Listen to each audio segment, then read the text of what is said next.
started my business Vino Cards in February of 2018 and launched on Amazon in December of that same year. I've been pushing the business ever since. And as I reflect and share my entrepreneurial journey with you all, I figured it would be best to share the top lessons that I've learned and that you should consider before launching your first product on Amazon. There are mistakes along the way, and that's why lesson number 1 is that it's expensive to start. As you can imagine, it's pretty expensive to start a business. It does, of course, depend on what you're launching, what you're creating, and what is required from you to spend, but imagine making mistakes along the way that end up costing even more than what you've budgeted for. A lot of the times to start a product, to create a physical product, it costs up to $10,000. One way to help with those high costs is to do a Kickstarter, and that's what I did for my product. What I would recommend doing, and it of course depends on your product, but make a reachable goal on Kickstarter and also hype up your friends and family, get people excited for that, and grind for the 30 days that you have your product out there and are trying to reach your goal. I think you can change the 30 days, you can do the Kickstarter for 2 weeks, a week, something like that. But I did 30 days and it ended up being the perfect amount. The 30 days ensured that I had time to really work hard and reach my goal in order to fund my first production run. My total startup cost for my business was $12,000, and a little over $5,000 of that, which I reached on Kickstarter, was funded with Kickstarter, went towards production. And you might encounter this as well. The biggest costs tend to be for that physical product, and I ordered 2,000 units of Vino Cards, costing me about $10,000. The additional $2,000 went towards things such as paying for shipping, the design of my product, a sommelier who fact-checked my wine information, and some legal aspects of the business that you should factor in as well. If you have any specific questions about the legal aspect of things, drop me a comment below and I'll get back to you guys. But for me, I had to pay for a DBA as well as a bond, which covered the shipping from China to the US. And this brings me to lesson number 2, air shipping versus sea shipping. If you don't have any major orders to fulfill right away, or you've just given yourself enough time to grow the startup phases of your business, then I would highly recommend sea shipping. Sea shipping is great because it takes about 1 to 2 months for it all to arrive to you, which sounds long, but there's a lot of in-between things that you can do while you're waiting for your shipment to arrive from overseas. In comparison, air shipping is far more expensive, but if you're crunched for time and need your product right away, it could arrive within 1, maybe max 2 weeks, which is ideal if you need it right away. Now, there are some factors to keep in mind for both sea shipping and air shipping.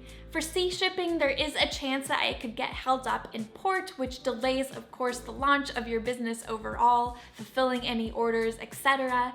But with air shipping, there's a high chance that your product can get damaged. Now, if you have a fragile product, highly recommend to write fragile all over those boxes, but I did not do that. It didn't even occur to me that I could get some damaged boxes, and I did. So some of the corners got smashed. I had 16 units per 1 box, and a lot of those corners were completely damaged and at that point unsellable. So I have product that I can't even get money back from because they were completely damaged. It would not look good to a customer. So that was something I had to work out with my manufacturer, get it double boxed. So that is an option, but speak with your manufacturer, see what works best and what they think would protect the product the most. So maybe bubble wrap or something like that. But this is why I think sea shipping is much easier. It's very much secured on a pallet, and it's likely not to get as damaged compared to in the air and with carriers kind of throwing them around with a lot of other shipments. So definitely recommend sea shipping. Plus, if you plan ahead with your inventory, you know that you have some leeway before you run out on Amazon, then sea shipping is ideal as well. But that brings me to lesson number 3, don't go out of stock. It's so important to keep track of your inventory on Amazon. And luckily on the Amazon or seller platform, it'll let you know when you're running low on inventory. They give you a suggested amount of restock that you should send in and all of that, which is super great. But if you need to make large orders, actually manufacturing again, doing another production run, make sure that you are keeping track months in advance. Amazon does not like it when you run out of stock on your listing, and it could affect your sales once you restart, so make sure that you're planning ahead. Another thing that you should be mindful of about Amazon is lesson number 4, calculating Amazon fees. Amazon takes a huge chunk of your sales every month. They take about 33% of your sales. So if you're making $1,000, they're taking over $300 just in fees. They also have a 15% flat rate whether you're doing FBA fulfilled by merchant or FBA fulfilled by Amazon. Another couple of fees with Amazon is storage fees. So if you have too much inventory or it's been sitting a while in the Amazon warehouse, there is a cost for that, as well as the weight of your product itself. Some key points with FBA versus FBM. FBA is a great customer experience. They deal directly with Amazon. They'll help with all of the orders, the returns, etc. It's a lot more convenient for you as the owner. You don't have to worry about who's ordering, when to ship it out, and all of that. But with FBM, you are controlling the fulfillment. So if you have a certain number of stock, or if that's a convenient way for you to keep track of your sales, then that's a better option for you. You can always research FBA versus FBM and figure out what works best for you and your business model. I want to share some ways to invest in marketing tools to grow your Amazon platform. This is of course the goal, to increase your sales over time. So if you're a beginner, you can get a head start with Helium 10. Helium 10 is an advanced product research and keyword tool. You can easily and quickly validate your product success with at-a-glance analytics.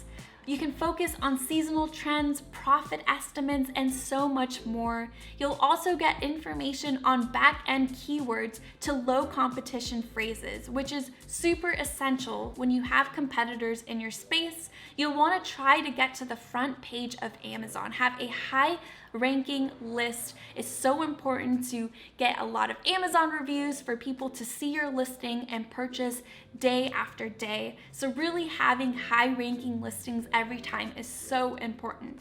You can try Helium 10 at a discounted rate. You can get 50% off your first month using code Ariana50, or you can get 10% off each month that you're using Helium 10 with my code Ariana10. The first promo code is ideal, 50% off your first month if you want to just become familiar with the Amazon platform and figure out how keywords work and ads, all of that good stuff. And if you're liking the platform and the tools are super helpful, they have been for my business, you can always contact customer support. They're super helpful and efficient. They can switch you over to my other promo code, the 10% off each month.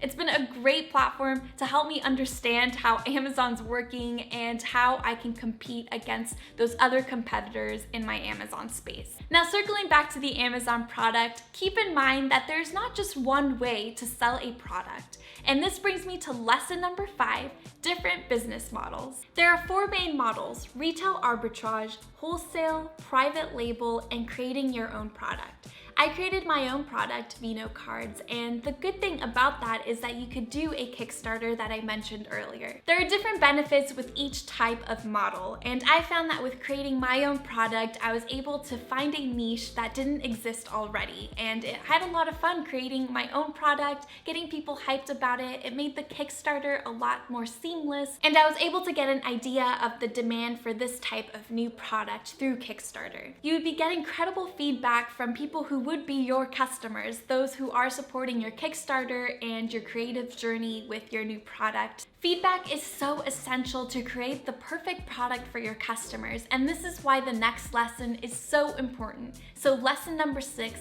is have a mastermind. Without a doubt, there are going to be obstacles and challenges along the way when you're selling your product on Amazon. So I found it so helpful to have a mentor and a group of women that were going through a similar process process as I was. It doesn't have to be specific to Amazon selling. You can find other business owners, entrepreneurs who have all started at one place before, and they've learned so much throughout their journey that a lot of that information can be valuable to you as well. For myself, I founded a group of female entrepreneurs that live in my city, and we were able to come together and help each other through the different stages that we were in. So it ranged from total beginners in the space to girls who've already had the businesses for a while. So it was so helpful to see and understand the different stages that we've all gone through.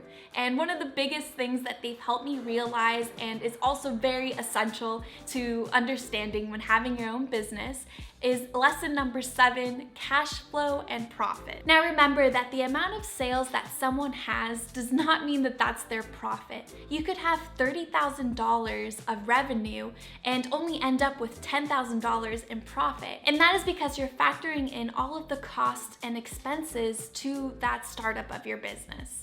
And even that $10,000 profit, for example, and what happened to myself is that you have to reinvest it back into your business. So that means that you have to put that money towards replenishing your stock, paying for ads and marketing on Amazon or any other platform that you use. So it's gonna take time to actually create a cash flow. And remember to be kind and patient with yourselves. A lot of us did not see a profit within the first couple of months launching on Amazon. And I go into much more detail on how long it actually takes to see a profit on Amazon. Go ahead and click the video here to check it out, and I'll see you guys in that one.